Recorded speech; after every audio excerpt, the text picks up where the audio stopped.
Hello বন্ধুরা, আমি অরিজিৎ আবার আপনাদের কাছে নিয়ে চলে এসেছি আর একটি নতুন ভিডিও। আজকের ভিডিওতে আমি ট্রাভেল করতে চলেছি কলকাতা করুণাময়ী বাসস্ট্যান্ড থেকে বর্ধমান অবধি ভলভো বাসে। এই বাসটি করুণাময়ী বাসস্ট্যান্ড থেকে ছেড়ে উল্টোডাঙ্গা এয়ারপোর্ট 1 নম্বর হয়ে ডানলপ ব্রিজ হয়ে ডানকুনি হয়ে শক্তিগড় হয়ে বর্ধমান, দুর্গাপুর, আসানসোল অবধি যায়। আমি কিন্তু আসানসোল অবধি যাচ্ছি না, আমি গাড়িটাতে ট্রাভেল করব বর্ধমান অবধি। বাসটি শ্যামলী পরিবহনের ভলভো B11R।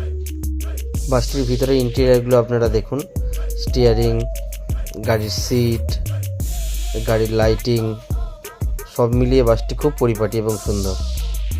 বাসটাতে আমি ট্রাভেল করেছি বিকাল 5:30টার সময়। বাসটি করুণাময়ী বাসস্ট্যান্ড থেকে ছাড়ে, কিন্তু সেদিন 5:30টায় না ছেড়ে বাসটি 5:40-এ ছেড়েছিল।